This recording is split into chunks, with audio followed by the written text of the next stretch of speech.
Keep it going one more time for Chase Ranieri, everyone. That was like the widest set I've ever heard in my. All of our credit scores are a little bit higher just from listening to that set. I love how every joke was just like a humble brag of some guys like, oh man, don't you hate when your dick is way too big and you're just way too handsome? Way to go, Chase. Love you. All right. On deck is a special surprise. I'm not going to say the name right now, but this is one of those things that you can only find here at Above the Iron. So we have a special comedian coming up here. But right now, let's make it loud for Dan Hool, everyone.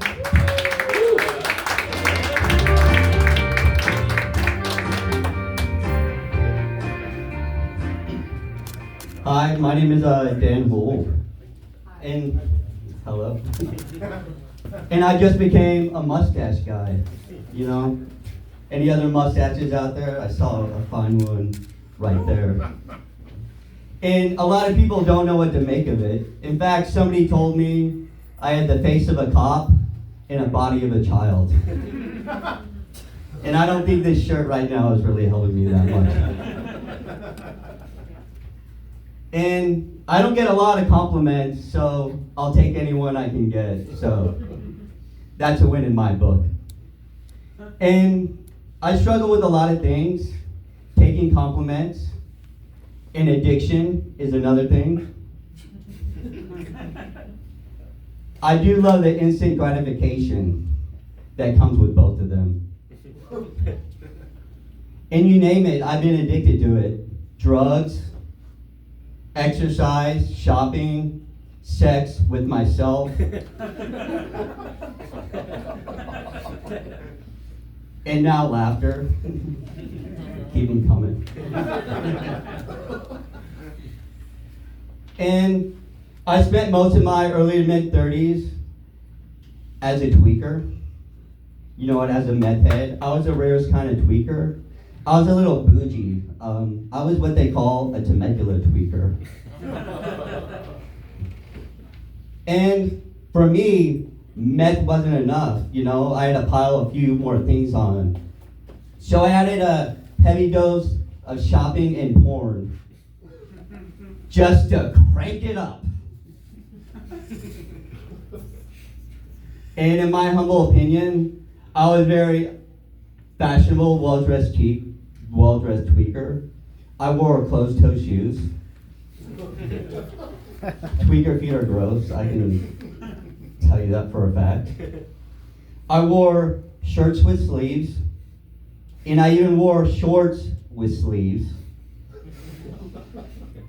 Or as you call them, pants.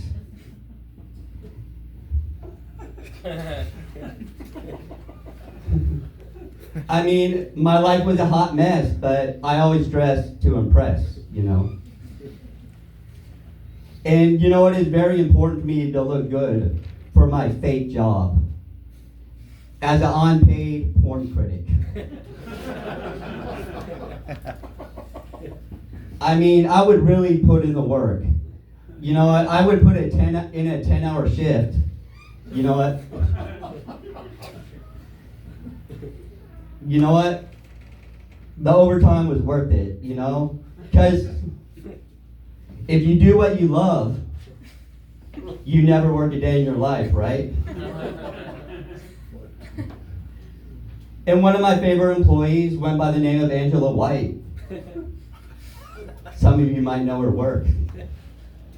I mean, she could be a teacher, a secretary, a maid, or even a cat burglar.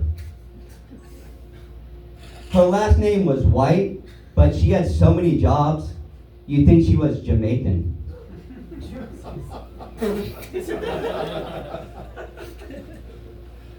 But she wasn't making jerk chicken.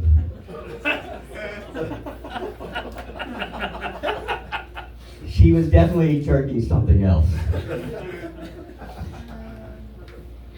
And of course, my favorite online activity, only after watching porn and shopping, was going on WebMD and diagnosing myself with anything other than any type of addiction. My symptoms included mood swings, breast tenderness, and frequent urination. I mean, there's no way I could be pregnant. I went so long without having sex, I became a born-again virgin. Oh, and I'm a man too. And with Easter coming up, I mean, talk about the Immaculate Conception. And with all this talk of porn and Jesus, talk about the second coming. And I was able to get that meth monkey off of my back. All right. And for over 10 years, I've been clean, but not sober.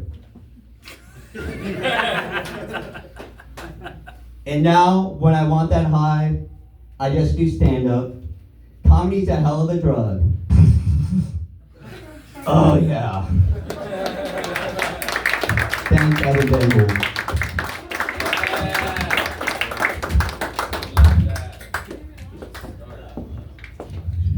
One more time for Dan Hool, everyone.